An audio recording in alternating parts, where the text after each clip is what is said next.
सत श्री अकाल। India plus USA देख रहे सारे दर्शकों का मैं अमनप्रीत कौर स्वागत करती हाँ। मनीष सिसोदिया ने कहा है कि भारतीय जनता पार्टी गुंडागर्दी की सरकार बन चुकी है। चंगियाई सच ते इंसाफ की जरूर जित होगी विरोधमी जेलेंस्की। पीएम मोदी ने आयुष सम्मेलन च की विशेष टिप्पणी। अनुराग ठाकुर ने राहुल गांधी की निंदा की। जनरल ਸਕੱਤਰ ਦੇ ਬੁਲਾਰੇ ਦੇ ਦਫ਼ਤਰ ਵਿੱਚ ਰੋਜ਼ਾਨਾ ਪ੍ਰੈਸ ਬਰੀਫਿੰਗ। आओ शुरुआत करते हैं आज इस पहली बड़ी खबर तो। मनीष सिसोदिया ने कहा है कि भारतीय जनता पार्टी गुंडागर्दी की सरकार बन चुकी है। मनीष सिसोदिया ने लाइव प्रेस मीटिंग में कहा है कि आजकल भारतीय जनता पार्टी ने नवा ही राग छेड़िया होया है, वो है गुंडे का राज, लफंगियां का राज। जिधर भी देखो भारतीय जनता पार्टी पूरे देश में स्कूल की गल करती नज़र नहीं आती, कॉलेज की गल करती नज़र नहीं आती, रोज़गार महंगाई की गल करती नज़र नहीं आती, बस गुंडागर्दी की गल करती नज़र आती है। भारतीय जनता पार्टी के नेता ते कार्यकर्ता जां फिर गुंडागर्दी करते नज़र आ रहे हैं जां फिर मंच ते गुंडागर्दी लोगों का स्वागत करते नज़र आ रहे हैं। बीजेपी सरकार वालों देश की भलाई करने की कोई न्यूज़ सामने नहीं आई है अजे तक। और कार्यकर्ता या तो लफंगई और गुंडई करते हुए देखे जाएंगे या लफंगों और गुंडों को मंच पे खड़े होकर उनका सम्मान करते हुए देखे जाएंगे। आजकल भारतीय जनता पार्टी की तरफ से देश का भला करने के लिए कोई न्यूज़ नहीं है, देश की नेक्स्ट जनरेशन को पढ़ाने के लिए कोई काम नहीं है, उनको इलाज करवाने के लिए कोई काम नहीं, उनको नौकरी देने के लिए कोई काम नहीं। महंगाई करना तो भगवान ने दी है, बस अब भारतीय जनता पार्टी ने हाथ खड़े कर दिए, महंगाई भी उनसे कंट्रोल नहीं हो सकती। बस जिधर देखो भारतीय जनता पार्टी कुल मिला के हर तरफ गुंडई और लफंगई का नाम बन गई है। पूरी अराजकता का माहौल बना के रखा हुआ है भारतीय जनता पार्टी ने। पिछले 8 साल से भारतीय जनता पार्टी अब देश की सत्ता में है। इस टर्म की बात, इस टर्म की और पिछले टर्म की बात करें तो 8 साल से भारतीय जनता पार्टी लगातार सत्ता में है। इन्होंने स्कूल के लिए कुछ नहीं किया, अस्पतालों के लिए, रोजगार के लिए, महंगाई के लिए कुछ नहीं किया। बस केवल और केवल लड़ाई झगड़े, गुंडई बढ़ाने, हर तरफ मारपीट करवाने, महिलाओं के साथ छेड़छाड़ कराने, इनको बढ़ावा दिया है इन्होंने। ट्रैक्टर से कुचलवाने, बसों से कुचलवाने को बढ़ावा दिया है। आज जो पूरे देश में अराजकता का माहौल, गुंडई का माहौल भारतीय जनता पार्टी के चलते पैदा हो गया है। 24 घंटे गुंडई के अलावा और कुछ दिख नहीं रहा देश में होते हुए, तो उसके लिए बीजेपी पूरी तरह से जिम्मेदार है।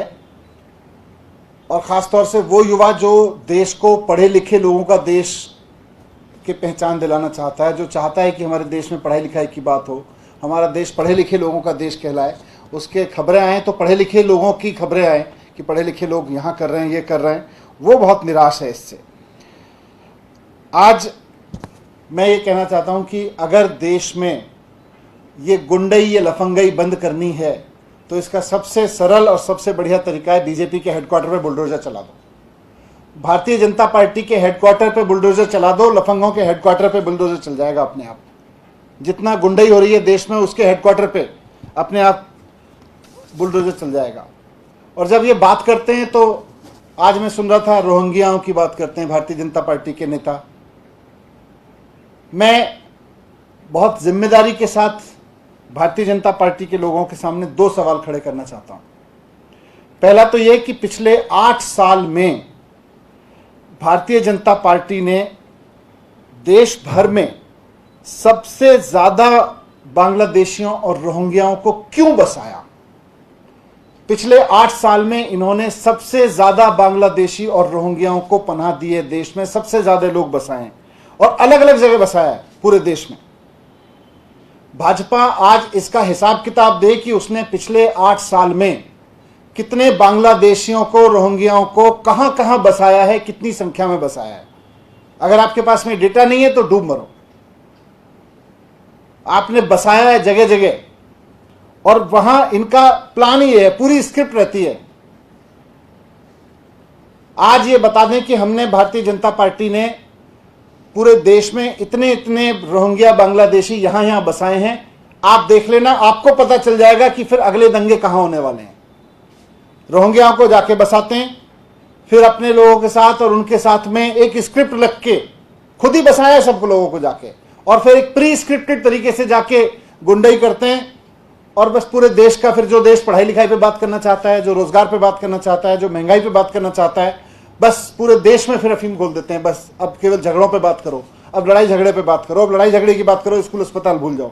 आज भारतीय जनता पार्टी डिस्कोर्स दे रही है देश को कि केवल और केवल लड़ाई झगड़े पे बात करो, गुंडई पे बात करो, लफंगई करो और भारतीय जनता पार्टी में शामिल हो जाओ।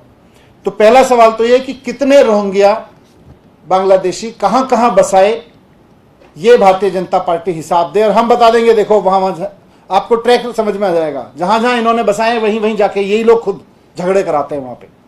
दूसरा, आज जिन इलीगल कंस्ट्रक्शंस को तोड़ने का ड्रामा किया गया, इन इलीगल कंस्ट्रक्शंस को पिछले 15 साल में एमसीडी ने खुद क्यों बनवाया?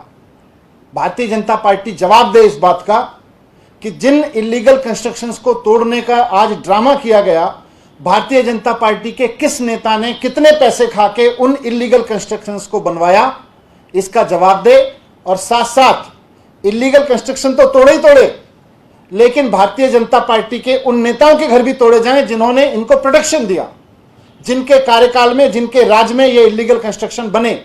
पिछले 15 साल से भारतीय जनता पार्टी शासन कर रही है नगर निगम में। आज नगर निगम बुलडोजर लेके चला है। 15 साल से बसाने का काम कर रहे थे। आज 15 साल की कमाई को, 15 साल जो भारतीय जनता पार्टी के लोगों की मिली भगत से बुलडोजर, ये इलीगल कंस्ट्रक्शन यहां पे किए गए, इलीगल ऑक्यूपेंसी की गई, आज उसको हटाने का ड्रामा कर रहे हो। पहले भारतीय जनता पार्टी ये बताए कि उन नेताओं के ऊपर बुलडोजर कब चलेगा भारतीय जनता पार्टी के, जिनके राज में पिछले 15 साल में बीजेपी के शासन में ये इलीगल कंस्ट्रक्शन यहां पे हुए, जिनकी मिली भगत से, जिनके पैसा खाने से यहाँ इलीगल कंस्ट्रक्शन हुए। इन दोनों सवालों के जवाब भारतीय जनता पार्टी को देने ही पड़ेंगे। Thank you. There is a lot of criticism about the Aam Aadmi Party, particularly because none of the Vidhayaks went to the ground, and the government also did not move the court. So how would you respond to that? नहीं, court ने, देखिए court ने, माननीय court ने आज उसको stay दे दिया है, लेकिन भारतीय जनता पार्टी के इस ड्रामे पे मैं तो इनसे सवाल पूछ रहा हूं कि ये गुंडई की राजनीति क्यों छेड़ रखी है आपने पूरे देश में? आज 21वीं सदी में भारत का युवा चाहता है कि देश में पढ़ने लिखने की बात हो, आईटी की बात हो, टेक्नोलॉजी की बात हो, डेवलपमेंट की बात हो, रोजगार की बात हो। भारतीय जनता पार्टी केवल या तो गुंडई कर लो, आप जितनी गुंडई करके आओगे हम उतना बड़ा सम्मान आपको दे देंगे, इस पे लगी हुई है। सर, वहां के लोगों ने कहा है कि हमें कोई नोटिस नहीं दिया गया, ना ही पहले बताया गया, अचानक से हमारे। मैं इसीलिए कह रहा हूं कि भारतीय जनता पार्टी इस बात का जवाब दे कि पिछले 15 साल में जिन लोगों के कार्यकाल में ये इलीगल कंस्ट्रक्शन वहां हुए, उनके नेताओं के घर पे बुलडोजर कब चलेगा? सर, ये जो जहांगीरपुर में बुलडोजर चला गया, इसमें आम आदमी पार्टी का स्टैंड क्या है? क्या वो आम आदमी पार्टी का स्टैंड बिल्कुल यही है कि भारतीय जनता पार्टी के जिन नेताओं ने पिछले 15 साल में नगर निगम में रह के पैसे खा के इस तरह के इलीगल एंक्रोचमेंट करवाए, उनके घरों पे बुलडोजर कब चलेगा ये बताया जाए। उन लोगों की काली कमाई से बने हुए मकानों पे बुलडोजर चलवाइए, तब मानेंगे आप गड़बड़ के खिलाफ। कई नेता आम आदमी पार्टी और दिल्ली सरकार पे भी सवाल उठा रहे हैं कि आप लोग उनके साथ खड़े नहीं होंगे। मैं सवाल उठा रहा हूं भारतीय जनता पार्टी पे कि क्यों इस देश के डिस्कोर्स को गुंडई में झोंक रही है भारतीय जनता पार्टी?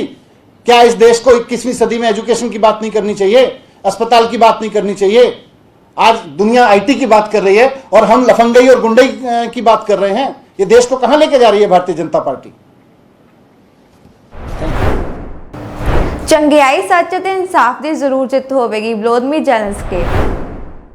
ਯੂਕਰੇਨ ਤੇ ਯੂਰਪੀਅਨ ਯੂਨੀਅਨ ਸਾਡੀ ਧਰਤੀ ਤੇ ਰੂਸ ਦੇ ਯੁੱਧ ਅਪਰਾਧਾਂ ਦੀ ਜਾਂਚ ਲਈ ਨੇੜਿਓਂ ਸਹਿਯੋਗ ਕਰਨਗੇ। ਅਸੀਂ ਚਾਰਲਸ ਮਿਸ਼ੇਲ ਅਤੇ ਈਯੂ ਦੀ ਮਦਦ ਦੇ ਨਿੱਘੇ ਸਮਰਥਨ ਦੀ ਸੱਚਮੁੱਚ ਪ੍ਰਸ਼ੰਸਾ ਕਰਦੇ ਹਾਂ। ਚੰਗਿਆਈ ਸੱਚ ਅਤੇ ਇਨਸਾਫ ਦੀ ਜ਼ਰੂਰ ਜਿੱਤ ਹੋਵੇਗੀ।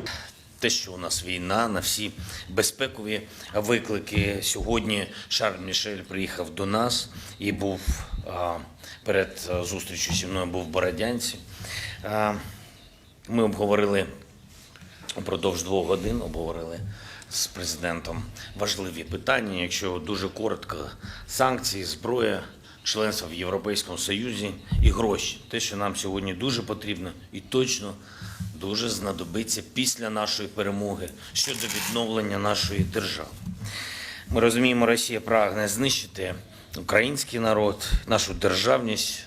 Тут у нас однакове порозуміння, однакові погляди. І це дійсно справжній геноцид. Важливо, що сьогодні ви особисто і не один зі своєю командою були в Бородянці і на власні очі побачили, що там відбувалося, що там зробили окупанти. Це важливий політичний сигнал підтримки. Ми домовилися, що Україна та Європейський Союз будуть тісно співпрацювати для розслідування цих злочинів, воєнних злочинів, злочинів проти людяності. Ми бачимо, що Росія не зупиняється у своєму кривавому бажанні знищити нас, знищити нашу державу, українців, причому будь-якою ціною, жінок, дітей, беззахисне наше цивільне населення. Російські війська розпочали масштабний наступ на Донбасі, ми це розуміємо, бачимо всі ризики, бачимо всі їх кроки. Вони продовжують ракетні обстріли по всій території нашої держави, тримають в облозі зараз по наших даних біля 120 тисяч осіб тільки в Маріуполі. Злочини, які відбуваються там, набагато страшніше і масштабніше, ніж це було в Бородянці. Переконаний, що спільними зусиллями ми зможемо притягнути всіх винних до відповідальності. І точно, я вам обіцяю, ми всіх знайдемо. Сьогодні ми обговорили напрямок, де ЄС може нам ще більше допомогти, щоб зупинити цю варварську війну проти нашого мирного населення. Перший – максимальне посилення санкційного тиску. Про це довго говорили з президентом. Нарешті хочеться зробити все, щоб позбавити Російську Федерацію всіх можливостей фінансувати цю ганебну війну. Вдячні за 5 санкційних пакетів, за вашу роботу, за роботу Євросоюзу. Але, на жаль, деякі речі ми вважаємо, що не доведені до кінця цими санкціями, і треба їх детальніше розібрати і все ж таки запровадити. Все ж таки трішечки недостатньо, щоб зупинити фінансування цієї війни з боку Російської Федерації. Ми дуже хочемо, щоб якнайшвидше був схвалений наступний потужний 6-й санкційний пакет. Ми закликаємо до повного енергетичного ембарго, включаючи імпорт нафти і газу. Нафта має точно увійти до 6-го пакету. Без неї ми вважаємо, що пакет не буде потужним, буде порожнім. Потрібно нарешті включити всі російські банки до списку тих банків, яких відключають від СВІФТу, у тому числі Сбербанк і Газпромбанк.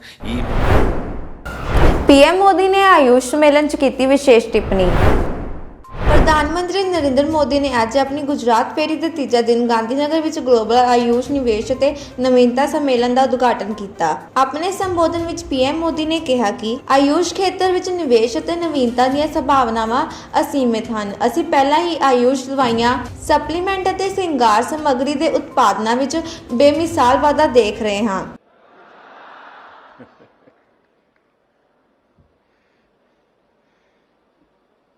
मॉरिशस के प्रधानमंत्री आदरणीय प्रवीण जगन्नाथ जी, WHO के director general doctor Tedros, Gujarat के ऊर्जावान मुख्यमंत्री श्री भूपेंद्र भाई पटेल, केंद्रीय मंत्रिमंडल के मेरे सहयोगी सर्बानंद सोनोवाल जी, मनसुख मांडविया जी, महेंद्र भाई मुजपरा जी, देश विदेश से आए सभी डिप्लोमेट्स, साइंटिस्ट, एंटरप्रेन्योर्स और एक्सपर्ट्स, देवियों और सज्जनों, global Ayush investment innovation summit में मैं आप सभी का बहुत बहुत स्वागत करता हूं।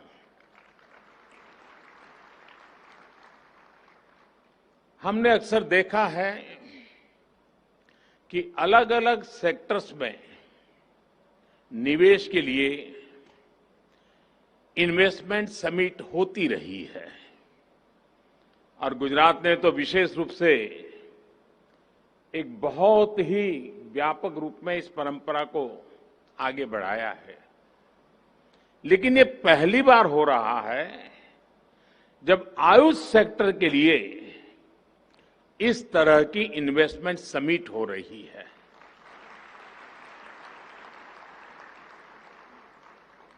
साथियों, ऐसी इन्वेस्टमेंट समिट का विचार मुझे उस समय आया था जब कोरोना की वजह से पूरी दुनिया में हड़कंप मचा हुआ था। हम सभी देख रहे थे कि उस दौरान किस तरह आयुर्वेदिक दवाइयां, आयुष काढ़ा और ऐसी अनेक प्रोडक्ट्स इम्यूनिटी बढ़ाने में लोगों की मदद कर रहे थे। और उसका परिणाम, जब ये कोरोना कालखंड था, तब भारत में से हल्दी का एक्सपोर्ट अनेक गुना बढ़ गया था। यानी ये इसका सबूत है। इसी दौर में हमने देखा कि जो मॉडर्न फार्मा कंपनियां हैं, वैक्सीन मैन्युफैक्चरर्स हैं, उन्हें उचित समय पर निवेश मिलने पर उन्होंने कितना बड़ा कमाल करके दिखाया। कौन कल्पना कर सकता था कि इतनी जल्दी हम कोरोना की वैक्सीन विकसित कर पाएंगे, मेड इन इंडिया।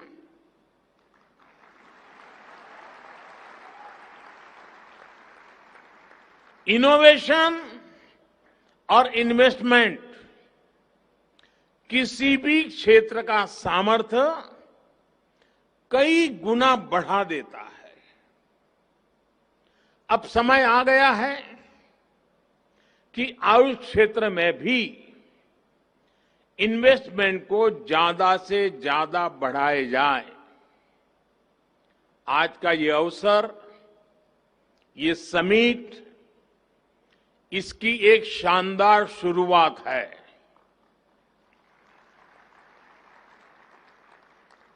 साथियों, आयुष के क्षेत्र में इन्वेस्टमेंट और इनोवेशन की संभावनाएं असीमित है। आयुष दवाओं, सप्लीमेंट्स और कॉस्मेटिक्स के उत्पादन में हम पहले ही अभूतपूर्व तेजी देख रहे हैं। आपको जान करके आनंद होगा, 2014 से पहले जहां आयुष सेक्टर में $3 बिलियन से भी कम का काम था, 14 से पहले $3 बिलियन से भी कम, आज ये बढ़कर $18 बिलियन को भी पार कर गया है। जिस प्रकार पूरी दुनिया में आयुष प्रोडक्ट्स की मांग बढ़ रही है, उससे ये ग्रोथ आने वाले वर्षों में और ज्यादा बढ़ेगी। नेशनल सप्लीमेंट्स हो, मेडिसिन्स का सप्लाई चेन मैनेजमेंट हो, आयुष आधारित डायग्नोस्टिक टूल्स हो या फिर टेलीमेडिसिन, हर तरफ इन्वेस्टमेंट और इनोवेशन की नई संभावनाएं हैं। साथियों, आयुष मंत्रालय ने ट्रेडिशनल मेडिसिन क्षेत्र में स्टार्टअप कल्चर को प्रोत्साहन देने के लिए कई बड़े कदम उठाए हैं। कुछ दिन पहले ही All India Institute of Ayurveda के द्वारा विकसित की गई एक इंक्यूबेशन सेंटर का उद्घाटन किया गया है, जो स्टार्टअप चैलेंज आयोजित किया गया है। उसमें भी जिस प्रकार का उत्साह युवाओं में देखने को मिला है, वो बहुत ही एनकरेजिंग है। और आप सब मेरे नौजवान साथी तो ज्यादा जानते हैं कि एक प्रकार से भारत का स्टार्टअप का एक स्वर्णिम युग शुरू हो चुका है। एक प्रकार से भारत में आज यूनिकॉर्न्स का दौर है। साल 2022 में ही, यानी 2022 को अभी 4 महीने पूरे नहीं हुए हैं, साल 2022 में ही अब तक भारत के 14 स्टार्टअप्स यूनिकॉर्न क्लब में जुड़ चुके हैं। मुझे पूरा विश्वास है कि बहुत ही जल्द आयुष के हमारे स्टार्टअप से भी यूनिकॉर्न उभर कर सामने आएगा। साथियों, भारत में हर्बल प्लांट्स का खजाना है और हिमालय तो इसी के लिए जाना चाहता है। एक तरह से ये हमारा ग्रीन गोल्ड है। हमारे यहां कहा भी जाता है, अमंत्रम अक्षरम नास्ति, नास्ति मूलम अनौषधम। यानी कोई अक्षर ऐसा नहीं है जिससे कोई मंत्र न शुरू होता हो, कोई ऐसी जड़ नहीं है, जड़ी बूटी नहीं है जिससे कोई औषधि न बनती हो। इसी प्राकृतिक संपदा को मानवता के हित में उपयोग करने के लिए हमारी सरकार हर्बल और मेडिसिनल प्लांट्स के उत्पादन को निरंतर प्रोत्साहित कर रही है। साथियों, हर्ब्स और मेडिसिनल प्लांट का उत्पादन किसानों की आय और आजीविका बढ़ाने का अच्छा साधन हो सकता है। इसमें एम्प्लॉयमेंट जनरेशन का भी बहुत स्कोप है। लेकिन हमने ये देखा है कि ऐसे प्लांट्स और प्रोडक्ट्स का मार्केट बहुत लिमिटेड होता है, स्पेशलाइज होता है। बहुत जरूरी है कि मेडिसिनल प्लांट्स की पैदावार से जुड़े किसानों को आसानी से मार्केट से जुड़ने की सहूलियत मिले। इसके लिए सरकार आयुष ई मार्केट प्लेस के आधुनिकीकरण और उसके विस्तार पर भी बहुत तेजी से काम कर रही है। इस पोर्टल के जरिए हर्ब्स और मेडिसिनल प्लांट की पैदावार से जुड़े किसानों को उन कंपनियों से जोड़ा जाएगा जो आयुष प्रोडक्ट्स बनाती हैं। साथियों, आयुष प्रोडक्ट्स के निर्यात को प्रमोट करने के लिए भी बीते सालों में अभूतपूर्व प्रयास हुए हैं। दूसरे देशों के साथ आयुष औषधियों की परस्पर मान्यता पर बल दिया गया है। इसके लिए हमने बीते सालों में अलग अलग देशों के साथ 50 से अधिक एमओयू किए हैं। हमारे Ayush experts bureau of Indian standards के साथ मिलकर आईएसओ स्टैंडर्ड्स विकसित कर रहे हैं। इससे आयुष के लिए 150 देशों से भी अधिक देशों में एक विशाल एक्सपोर्ट मार्केट खुलेगा। इसी तरह एफएसएसआई ने भी पिछले ही हफ्ते अपने रेगुलेशंस में आयुष आहार नाम की एक नई कैटेगरी घोषित की है। इससे हर्बल न्यूट्रिशनल सप्लीमेंट्स के उत्पादों को बहुत सुविधा मिलेगी। मैं आपको एक और जानकारी देना चाहता हूं। भारत एक स्पेशल आयुष मार्ग भी बनाने जा रहा है, जिसकी एक ग्लोबल पहचान बनेगी। भारत में बने उच्चतम गुणवत्ता के आयुष प्रोडक्ट्स पर यह मार्क लगाया जाएगा।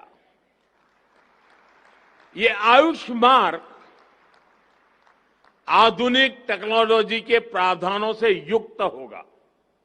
इससे विश्व भर के लोगों को क्वालिटी आयुष प्रोडक्ट्स का भरोसा मिलेगा। हाल में बने आयुष एक्सपोर्ट प्रमोशन काउंसिल से भी निर्यात को प्रोत्साहन मिलेगा और विदेशी बाजार खोजने में मदद मिलेगी। साथियों, आज एक और घोषणा मैं आपके बीच कर रहा हूं। देश भर में आयुर प्रोडक्ट्स के प्रचार प्रसार के लिए, रिसर्च और मैन्युफैक्चरिंग को बढ़ावा देने के लिए हमारी सरकार आयुष पार्क का नेटवर्क विकसित करेगी। ये आयुष पार्क देश में आयुष मैन्युफैक्चरिंग को नई दिशा देगा। साथियों, हम देख रहे हैं कि मेडिकल टूरिज्म, आज भारत मेडिकल टूरिज्म के लिए दुनिया के कई देशों के लिए एक बहुत ही आकर्षक डेस्टिनेशन बना है। उस बात को ध्यान में रखते हुए मेडिकल टूरिज्म के इस सेक्टर में जहां इन्वेस्टमेंट की बहुत संभावनाएं है, हमने देखा है कि किस तरह केरल के टूरिज्म को बढ़ाने में ट्रेडिशनल मेडिसिन ने मदद की। ये सामर्थ्य पूरे भारत में है, भारत के हर कोने में है। हील इन इंडिया इस दशक का बहुत बड़ा ब्रांड बन सकता है। आयुर्वेद, यूनानी, सिद्धा आदि विद्याओं पर आधारित वेलनेस सेंटर्स बहुत प्रचलित हो सकते हैं। देश में तेजी से विकसित हो रहा आधुनिक कनेक्टिविटी इंफ्रास्ट्रक्चर इसको और अधिक मदद करेगा। जो विदेशी नागरिक, जैसा मैंने कहा कि आज हेल्थ टूरिज्म के लिए भारत एक आकर्षक डेस्टिनेशन बन रहा है, तो जो विदेशी नागरिक भारत में आकर आयुष चिकित्सा का लाभ लेना चाहते हैं, उनके लिए सरकार एक और पहल कर रही है। शीघ्र ही भारत एक विशेष आयुष वीजा कैटेगरी शुरू करने जा रही है।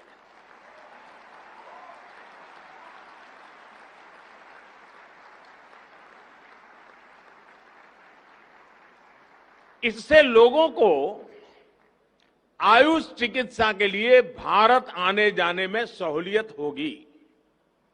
साथियों, जब हम आयुर्वेद की बात कर रहे हैं, तो मैं आज आपको एक बड़ी अहम जानकारी देना चाहता हूं।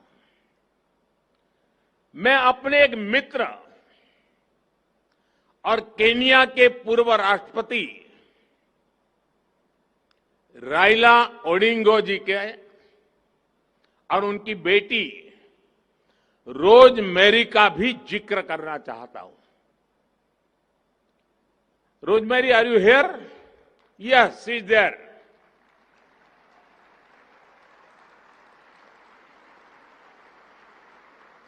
Rosemary, welcome to Gujarat. Rosemary की घटना बड़ी रोचक है, मैं जरूर आपको कहना चाहूंगा। कुछ दिन पहले उनके पिताजी मेरे बहुत अच्छे मित्र हैं।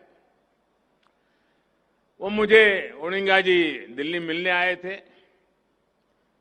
रविवार का दिन था और तो हम भी काफी देर बैठने का तय करके, क्योंकि कई लंबे अरसे के बाद हम दोनों मिले थे, तो उन्होंने मुझे रोजमेरी की जिंदगी में जो बड़ी मुसीबत आई, बड़ी यानी एक प्रकार से वो बहुत भावुक हो गए थे और रोजमेरी की जिंदगी की मुसीबत का बड़ा जिक्र करते हुए उन्होंने मुझे कहा कि रोजमेरी की आंख में कुछ तकलीफ हुई थी और उसकी एक सर्जरी हुई थी, शायद उसको ट्यूमर का प्रॉब्लम था ब्रेन में, और उसकी सर्जरी हुई थी। और उस सर्जरी में रोजमेरी ने अपनी आंखें खो दी, वो देख नहीं पाती थी। आप कल्पना कर सकते हो, जिंदगी के इस पड़ाव में आंखें चली जाए, इंसान हताश हो जाएगा, निराश हो जाएगा। और एक पिता के नाते मेरे मित्र ओडिंगा जी ने पूरी दुनिया को छान मारा। वो केनिया के बहुत बड़े वरिष्ठ नेता थे, उनके लिए विश्व में पहुंचना कोई कठिन काम नहीं था। विश्व का कोई बड़ा देश ऐसा नहीं होगा जहां रोजमेरी का उपचार न हुआ हो, लेकिन रोजमेरी की आंखों में रोशनी वापिस नहीं आई। आखिरकार उन्हें सफलता भारत में मिली, और वो भी आयुर्वेद उपचार के बाद। आयुर्वेद का उपचार किया गया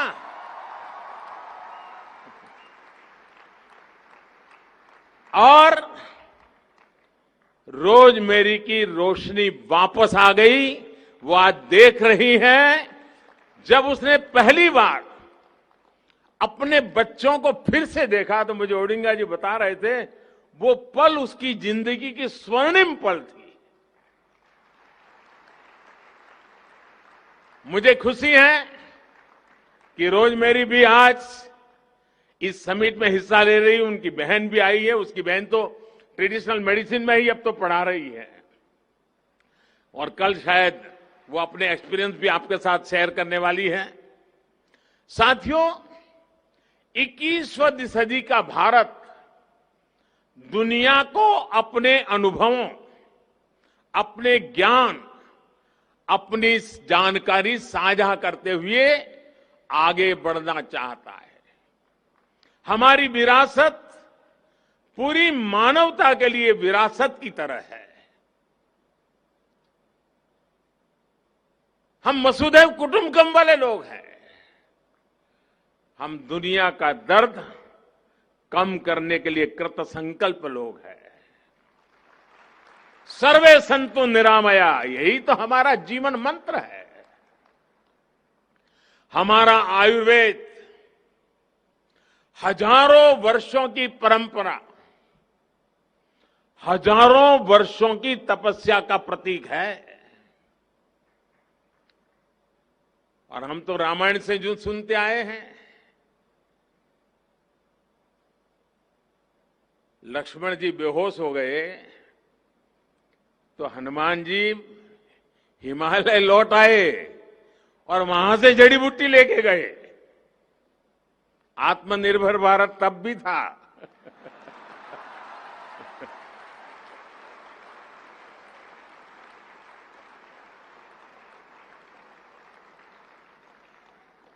आयुर्वेद की समृद्धि के पीछे एक मुख्य कारण उसका ओपन सोर्स मॉडल रहा है। आज डिजिटल वर्ल्ड में ओपन सोर्स की बड़ी चर्चा होती है और कुछ लोग ये मानते हैं ये इन्हीं की खोज है।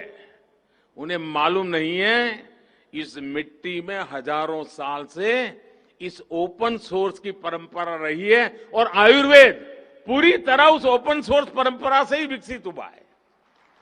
जिस युग में जिसको लगा, जिसने पाया, जोड़ता गया। यानी एक प्रकार से आयुर्वेद विकास की मूवमेंट हजारों साल से चल रही है।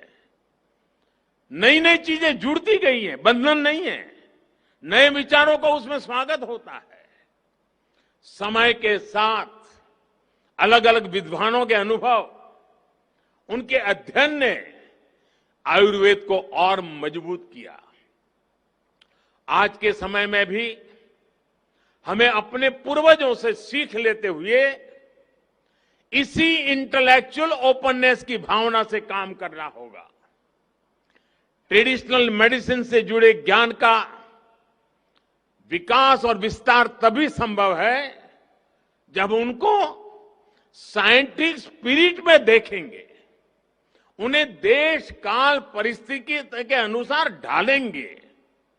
साथियों, कल ही जामनगर में WHO global centre for traditional medicine का उद्घाटन हुआ है।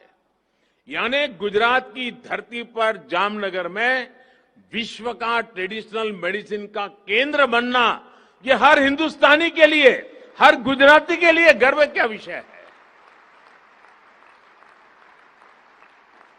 और आज हम पहली आयुष इनोवेशन और इन्वेस्टमेंट समिट में हिस्सा ले रहे हैं। ये एक शुभ शुरुआत है। ये एक ऐसा समय है जब भारत अपनी आजादी के 75 वर्ष का पर्व, आजादी का अमृत महोत्सव मना रहा है।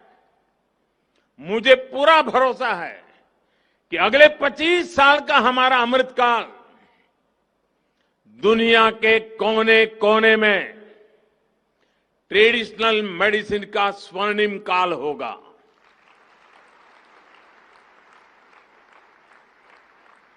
आज एक तरह से विश्व भर में ट्रेडिशनल मेडिसिन के नए युग का आरंभ हुआ है। मुझे विश्वास है आज की global Ayush investment and innovation summit Ayush के क्षेत्र में निवेश, व्यापार और इनोवेशन के नए रास्ते खोलेगी। आज जो विदेश के मेहमान आए हैं और जो पहली बार भारत के भी अन्य हिस्सों से लोग आए हैं, उनसे मैं जरूर आग्रह करूंगा, इस महात्मा मंदिर में एक दांडी कुटीर है। महात्मा गांधी परंपरागत चिकित्सा के प्रणेता रहे हैं। मैं चाहूंगा कि समय निकालकर आप जरूर दांडी कुटीर की मुलाकात लीजिए। आजादी के इस अमृत काल में महात्मा गांधी को निकट से जानने का प्रयास कीजिए। एक अवसर आयुर्वेद के साथ साथ भी आप जाने मत दीजिए। आज मैं एक और खुशी की खबर देना चाहता हूं। WHO के हमारे डायरेक्टर जनरल टेड्रस मेरे बहुत अच्छे मित्र रहे हैं और जब भी मिलते थे एक बात अवश्य कहते थे कि देखिए मोदी जी, मैं जो कुछ भी हूं ना, मुझे बचपन से पढ़ाया था भारत के टीचर्स मेरे यहां थे, उन्होंने पढ़ाया था। मेरे जीवन के महत्वपूर्ण पड़ाव पर भारतीय टीचर्स का बहुत बड़ा रोल रहा है और मुझे बहुत बड़ा गर्व है भारत से जुड़ने में। आज जब सुबह मुझे मिले तो उन्होंने कहा, देखो भाई, मैं तो अब पक्का गुजराती हो गया हूं।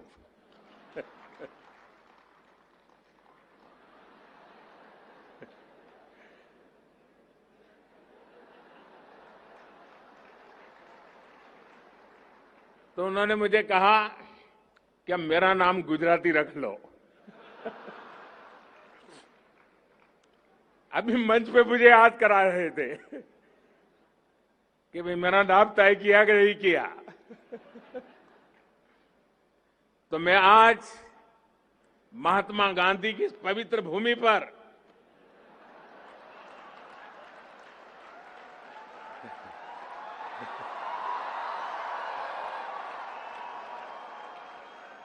मेरे इस परम मित्र को गुजराती के नाते तुलसी भाई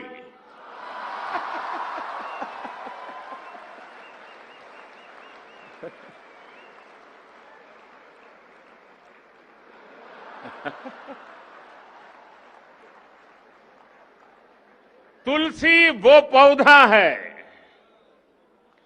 जो वर्तमान पीढ़ी तो भूल रही है, लेकिन पीढ़ी दर पीढ़ी भारत के अंदर हर घर के सामने वो पौधा लगाना, उसकी पूजा करनी, उसकी परंपरा रही है। तुलसी वो पौधा है जो भारत की आध्यात्मिक विरासत का एक अहम हिस्सा है।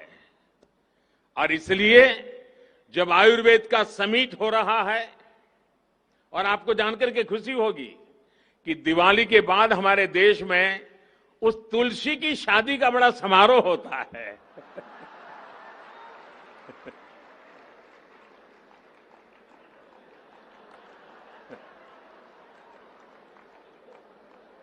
यानी आयुर्वेद से जुड़ी हुई है तुलसी। और जब गुजराती हैं तो बिना भाई के बात नहीं चलती है। और इसलिए आपका जो गुजरात के प्रति लगाव बना है, हर बार कुछ न कुछ गुजराती बोलने का आपका प्रयास रहा है, आपको जिन गुरुजनों ने शिक्षा दी है उनके प्रति आप लगातार श्रद्धा भाव व्यक्त करते रहे हैं। इस महात्मा मंदिर की पवित्र धरती से मुझे आपको तुलसी भाई कह करके पुकारने में विशेष आनंद हो रहा है। मैं फिर एक बार आप दोनों महानुभाव इस महत्वपूर्ण समारोह में हमारे बीच आए, मैं आपका बहुत बहुत आभार व्यक्त करता हूं। बहुत बहुत धन्यवाद। अनुराग ठाकुर ने राहुल गांधी की निंदा की थी। ਕੇਂਦਰੀ ਮੰਤਰੀ ਅਨੁਰਾਗ ਠਾਕੁਰ ਨੇ ਕਾਂਗਰਸੀ ਨੇਤਾ ਰਾਹੁਲ ਗਾਂਧੀ ਤੇ ਉਹਨਾਂ ਨੇ ਨਫ਼ਰਤ ਦੇ ਬੁਲਡੋਜ਼ਰ ਬੰਦ ਕਰੋ ਵਾਲੇ ਬਿਆਨ ਤੇ ਹਮਲਾ ਕੀਤਾ ਅਤੇ ਦੋਸ਼ ਲਗਾਇਆ ਕਿ ਵਾਇਨਾਡ ਤੋਂ ਸੰਸਦ ਮੈਂਬਰ ਦੇਸ਼ ਦੇ ਨਾਮ ਬਦਨਾਮ ਕਰਨ ਦੀ ਕੋਸ਼ਿਸ਼ ਕਰ ਰਹੇ ਹਨ। ਉਹਨਾਂ ਨੇ ਪੁਰਾਣੀ ਪਾਰਟੀ ਤੇ ਇਤਿਹਾਸਿਕ ਟਿੱਪਣੀ ਕਰਦੇ ਕਿਹਾ ਕਿ ਉਹਨਾਂ ਦਾ ਅਤੀਤ ਦੰਗਿਆਂ ਤੇ ਭ੍ਰਿਸ਼ਟਾਚਾਰ ਨਾਲ ਭਰਿਆ ਹੋਇਆ है और जनता को उनकी जानकारियों से अवगत कराना, जिससे जनता को उसके अधिक से अधिक लाभ उसका उठा सके। ये एक पखवाड़ा हम लोगों ने भी शुरू किया है, जिसका आज समापन देश के हमारे सूचना प्रसारण मंत्री आदरणीय अनुराग ठाकुर जी आज उसका समापन यहाँ से करेंगे प्रेस कॉन्फ्रेंस के माध्यम से। इस दौरान हमारे सभी सांसद, हमारे सभी जनप्रतिनिधि अलग अलग स्थानों पर जाकर इन योजनाओं के बारे में जनता को अवगत कराया है और जनता को इससे अधिक से अधिक लाभ हो, इसके लिए उनको और प्रोत्साहित भी किया है। आप लोगों को ध्यान होगा कि 7 तारीख को आयुष्मान भारत के बारे में हम लोगों की यहाँ से प्रेस कॉन्फ्रेंस भी हुई थी और पूरे देश में कार्यक्रम हुए हैं।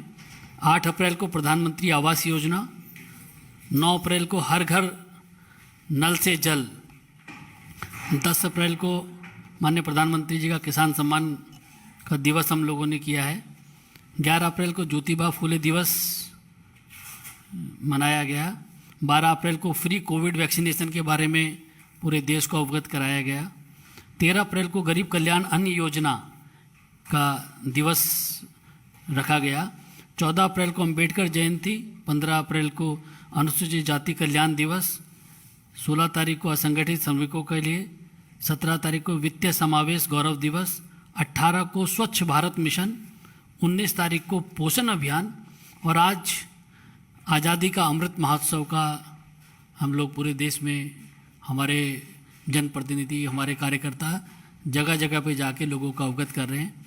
आज इस अवसर पर यहाँ केंद्रीय कार्यालय से आदरणीय अनुराग ठाकुर जी आप लोगों को आज़ादी का अमृत महोत्सव जो हमारा उसके बारे में बताएंगे और आप लोगों के उसके बाद कोई सवाल होंगे तो हम लोग ले सकते हैं। मेरा आदरणीय अनुराग ठाकुर जी से आग्रह है कि आज के विषय को रखें।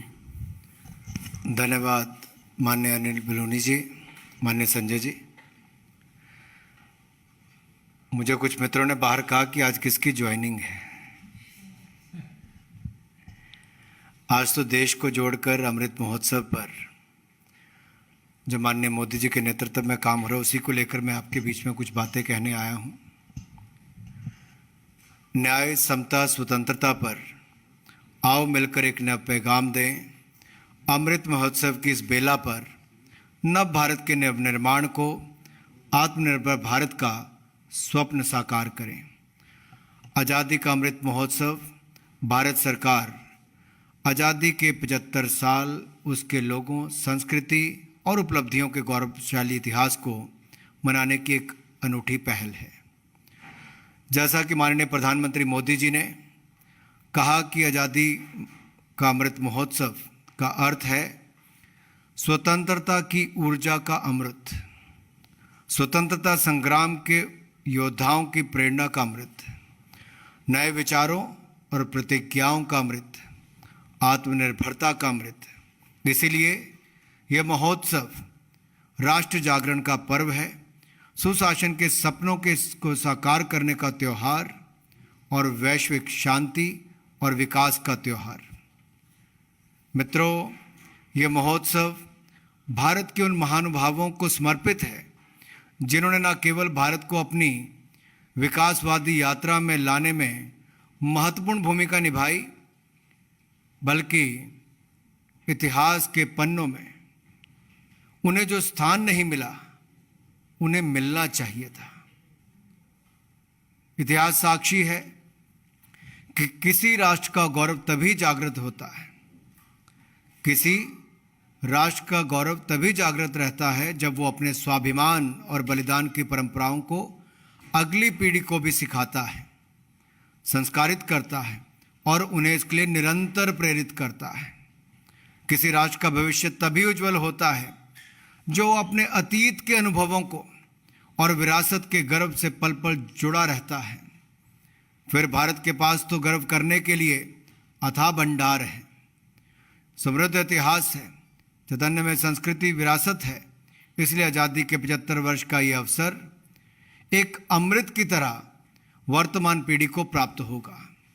एक ऐसा अमृत जो प्रतिपल देश के लिए जीने के लिए और देश के लिए कुछ करने के लिए प्रेरित करेगा।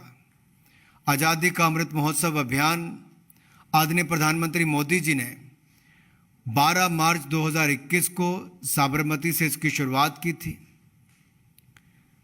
और इसको जो पदयात्रा को हरी झंडी देकर उन्होंने शुरुआत की, आपको ज्ञात होगा 12 मार्च 1930 को दांडी मार्च की शुरुआत महात्मा गांधी जी ने भी की थी।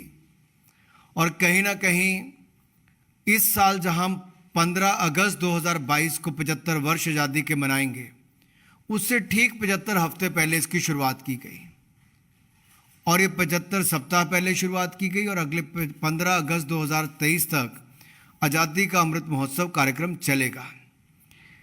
आज़ादी का अमृत महोत्सव की रूपरेखा बनाने के लिए केंद्रीय गृह मंत्री आदरणीय अमित शाह जी की अध्यक्षता में एक कमेटी का गठन हुआ। इसको नेशनल इम्प्लीमेंटेशन कमेटी का नाम दिया गया है और इसी बात को ध्यान रखते हुए कि 75वीं वर्षगांठ हम इस साल मना रहे हैं आज़ादी की, इसमें ऐसे कार्यक्रमों की शुरुआत होगी जिसमें देश की आत्मीय भावना के उत्सव दिखाने का सांस्कृतिक कार्यक्रम भी आयोजित किए जाएंगे और ये कार्यक्रम अगले वर्ष 15 अगस्त 2023 तक जारी रहेंगे। मित्रों, माननीय प्रधानमंत्री मोदी जी ने जैसे कहा है, आज़ादी के अमृत महोत्सव के 5 स्तंभ हैं: freedom struggle, ideas at 75, achievement at 75, actions at 75 and resolve at 75। एक वैभवशाली भारत बनाने का हमारा ये सपना 130 करोड़ भारतीयों का सामूहिक संकल्प है। आज़ादी का अमृत महोत्सव यानी आज़ादी की ऊर्जा का अमृत, आज़ादी का अमृत महोत्सव यानी स्वाधीनता सेनानियों से प्रेरणा का अमृत, आज़ादी का अमृत महोत्सव यानी नए विचारों का अमृत, नए संकल्पों का अमृत, आज़ादी का अमृत महोत्सव यानी आत्मनिर्भरता का अमृत। और इसी आज़ादी के अमृत महोत्सव के 18 अप्रैल तक जो कुल कार्यक्रम हुए हैं उसकी संख्या 25,000 है। इसमें मंत्रालय और विभागों के द्वारा 8,616 कार्यक्रम अब तक किए जा चुके हैं। राज्य और केंद्र शासित प्रदेशों के द्वारा 9,516 कार्यक्रम किए हैं। दूसरे देशों में विदेश मंत्रालय एवं अन्य संगठनों के द्वारा 2,347 कार्यक्रम किए गए हैं। आज़ादी के अमृत महोत्सव में प्रतिदिन लगभग 50 कार्यक्रम होते हैं, प्रति 2 घंटे में एक कार्यक्रम होता है, प्रति घंटे में 2 कार्यक्रम होते हैं, प्रति 30 मिनट में एक कार्यक्रम आयोजित किया जा रहा है। मित्रों, अगर मैं आपको एक सूची पढ़कर थोड़ी सुना सकूं, आपको जानकारी होगी कि जैसे मैंने कहा कि 25,000 कार्यक्रम हुए हैं, उनमें से कुछ पर मैं यहाँ पर प्रकाश डालना चाहूँगा। जन भागीदारी पर आधारित, क्योंकि ये पब्लिक पार्टिसिपेशन की यहाँ पर बात की जाती है, संकल्प लेने की बात की है, 130 करोड़ भारतीयों की है। और प्रधानमंत्री जी ने सबका प्रयास की जब बात करते हैं तो जन भागीदारी की बात करते हैं। तो जन भागीदारी पर आधारित नदी उत्सव हो, स्वच्छाग्रह कार्यक्रम हो, योग दिवस हो, बाइक रैली हो, फिट इंडिया कार्यक्रम हो, रंगोली हो, निबंध, कविता, लोरी, देशभक्ति गीत और राष्ट्रगान प्रतियोगिताओं जैसे अनेक कार्यक्रमों द्वारा स्वाधीनता कार्यक्रम या स्वतंत्रता संग्राम से जुड़े नायकों, पुरोधाओं और महापुरुषों को याद किया गया। शहरों, कस्बों, गांव, स्कूलों, कॉलेजेस और कार्यालय और सार्वजनिक स्थलों पर हुए कार्यक्रमों के द्वारा उत्साह में मनाया जा रहा है अमृत महोत्सव। स्वतंत्रता सेनानियों और अनगिनत अनसंग हीरोज के त्याग और बलिदान को याद करते हुए ऑनलाइन श्रद्धांजलि देने हेतु डिजिटल ज्योत लाखों लोगों ने ऑनलाइन श्रद्धांजलि भी इसके माध्यम से देने का काम किया। अब आप अनसंग हीरोज की जब बात करते हैं तो ये तो पिछले 75 वर्षों में हमने देखा है कि गिने चुने लोगों तक ही आज़ादी के पूरे प्रोग्राम को निर्धारित कर दिया गया था कि इन लोगों के कारण आज़ादी मिली है। लेकिन देश में ਜਨਰਲ ਸਕੱਤਰ ਦੇ ਬੁਲਾਰੇ ਦੇ ਦਫ਼ਤਰ ਵਿੱਚ ਰੋਜ਼ਾਨਾ ਪ੍ਰੈਸ ਬਰੀਫਿੰਗ। ਯੂਕਰੇਨ ਬਾਰੇ ਮੈਂ ਤੁਹਾਨੂੰ ਦੱਸ ਸਕਦਾ ਹਾਂ ਕਿ ਕੱਲ ਦੁਪਹਿਰ ਰੂਸੀ ਸੰਗਤ ਤੇ ਯੂਕਰੇਨ ਦੇ ਸਥਾਈ ਮਿਸ਼ਨਾਂ ਨੂੰ ਵੱਖਰੇ ਪੱਤਰ ਸੌਂਪੇ ਗਏ ਹਨ। ਇਹਨਾਂ ਪੱਤਰਾਂ ਵਿੱਚ ਸਕੱਤਰ ਜਨਰਲ ਨੇ ਰਾਸ਼ਟਰਪਤੀ ਵਿਲੋਦਮੀਰ ਪੁਤਿਨ ਮਾਸਕੋ ਵਿੱਚ ਅਤੇ ਰਾਸ਼ਟਰਪਤੀ ਵਿਲੋਦਮੀਰ ਜ਼ੈਲੈਂਸਕੀ ਨੂੰ ਉਸਦੇ ਕੀਵ ਵਿੱਚ ਪ੍ਰਾਪਤ ਕਰਨ ਲਈ ਕਿਹਾ। Warned that the loss of life and severe trauma caused by attacks on hospitals, schools, places of refuge is utterly shocking, as is the devastation of critical civilian infrastructure in the country. The UN Refugee Agency, for its part, said that 5 million people have now fled Ukraine. More than 7 million are displaced within the country, and 12.65 million are estimated to be directly impacted by the war, stranded in a war zone, or unable to leave. Our humanitarian colleagues are also telling us that a new UN-led interagency humanitarian convoy has safely reached Chernihiv, a city in northern Ukraine that has been besieged until recently and is heavily impacted by the war. This is the first time the UN and our humanitarian partners have managed to deliver much needed assistance to people living in Chernihiv and nearby communities, and the 5th successful interagency convoy since the escalation of the hostilities.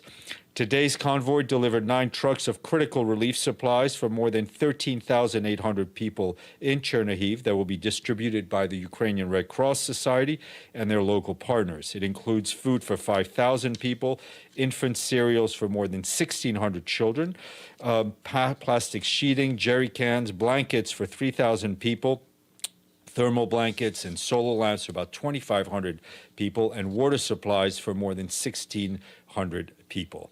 While these relief items will help alleviate the suffering of thousands of people in Chernihiv, it is still very much far from what is needed right now in Ukraine. The ongoing conflict is putting millions at risk of losing access to food, water, shelter, heating, and essential medicines. To address these massive and growing needs at the speed and scale required, we need constant, free, and sustained access. The main humanitarian challenge is to secure safe access in areas with ongoing fighting. We, along with our partners, still have not been able to reach areas where people are in desperate need of support, notably Mariupol and Kherson, despite extensive efforts and the ongoing engagement with the parties to the conflict. We are continuing our dialogue with both parties with the aim of urgently and immediately and consistently negotiating and facilitating the delivery of critical humanitarian assistance to the people who've been hardest hit by the conflict. For its part, the UN Population Fund warned that the war in Ukraine continues to cause terrifying suffering, destruction, and displacement, taking a disproportionate toll on women and girls. To respond to soaring humanitarian needs in the country, UNFPA is coordinating and bolstering life-saving sexual and reproductive health services and protection and response services for survivors of physical and sexual violence. The agency says more than 13 metric tons of reproductive health were delivered to 7 hospitals in Dnipro, Kharkiv, Kiev, Zaporizhia, and an additional 27 tons of critical reproductive health supplies and medicines have arrived in Ukraine and will be distributed to maternity hospitals in Chernihiv, Sumy, Kherson, Mykolaiv, and 4 more cities to meet the needs of more than 1.5 million people. And another 41 metric tons are scheduled to arrive later in May. UNFPA is also distributing dignity kits and essential items to support women's hygiene. On the funding part, to date, 68% of the $1.1 billion requested by the initial humanitarian flash appeal has been funded. The continuing increase in humanitarian needs has pushed us to revise the amount requested to $2.24 billion, and we urge donors to convert their generous pledges into real cash, and others who have not pledged to do so as well.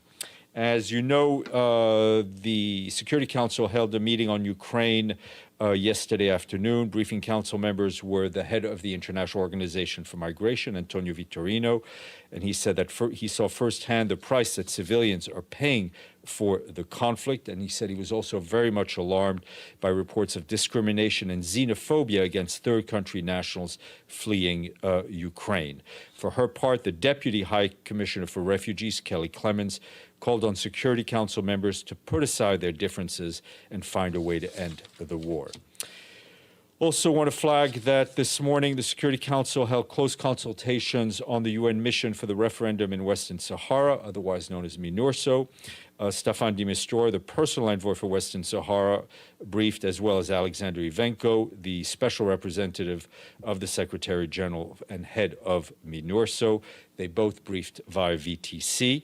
And this afternoon, Caroline Ziadeh, the new special representative for this Secretary General in Kosovo and head of the interim administration mission there, will brief Council on the situation in Kosovo. She's expected to urge Pristina and Belgrade to engage constructively and more actively in the EU-facilitated dialogue. And we'll share those remarks with you.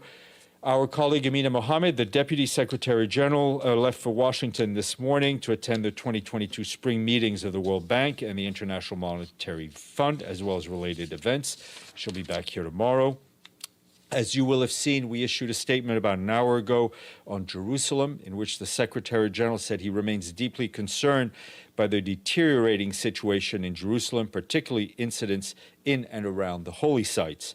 He is actively engaged with leaders to do all they can to lower tensions, avoid inflammatory action and rhetoric, and to restore calm. The provocations must stop immediately, he said. The ongoing holy days for Muslims, for Jews and Christians should be a period of peace and reflection, not incitement to violence.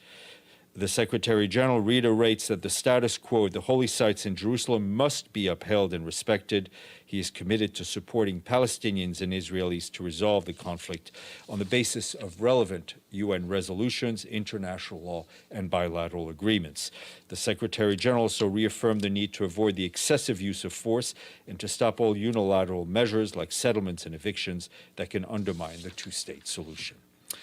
On Mali, our human rights colleagues are telling us that they're extremely concerned that the authorities in the country have still not granted UN human rights investigators access to the village of Mora, where, as you know, Malian armed forces, reportedly accompanied by foreign military personnel, allegedly carried out summary executions and multiple other serious violations during a military operations more than 3 weeks ago. Our colleagues tell us that the exact death toll is still unclear. The Malian army has acknowledged that it killed 203 fighters from, quote, armed terrorist groups and arrested 51 people in what they say was a large-scale military operation in the area. Our Office for Human Rights says preliminary information suggests the majority of victims were actually civilians.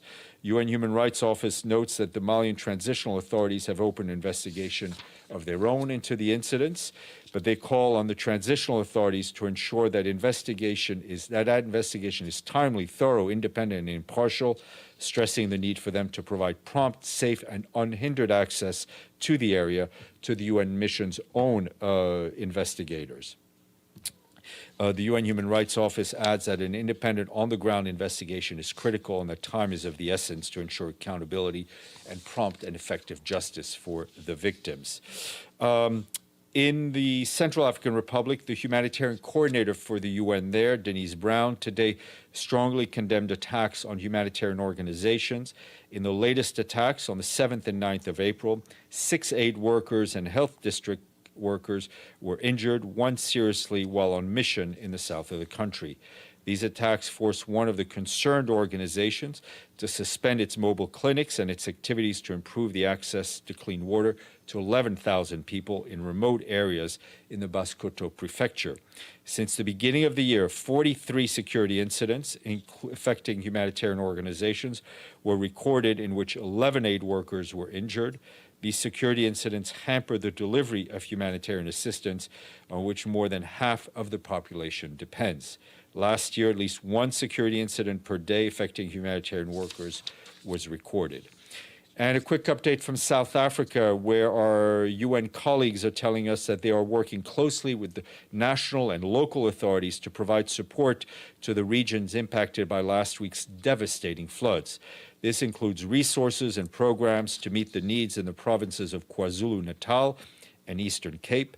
Our team is working with partners so that vulnerable communities have access to dignity packs, blankets, food, and other necessities. And they are also working to restore access to services as well as internet connectivity while ensuring access to health treatments. Our team is also deploying a specialized group to provide technical assistance to town planning, climate resilience, and adaptation. They will visit the impacted provinces in the coming weeks to develop a long-term plan for support and assistance, which adds on to support provided 3 years ago. ਇਹ ਸਨ ਅੱਜ ਦੀਆਂ ਮੁੱਖ ਖਬਰਾਂ। ਮੈਨੂੰ ਅਮਨਪ੍ਰੀਤ ਨੂੰ ਦਿਓ ਇਜਾਜ਼ਤ ਤੇ ਹੋਰ ਵਧੇਰੇ ਖਬਰਾਂ ਦੇ ਲਈ ਜੁੜੇ ਰਹੋ ਇੰਡੀਆ+ USA ਦੇ ਨਾਲ। ਸਤਿ ਸ਼੍ਰੀ ਅਕਾਲ।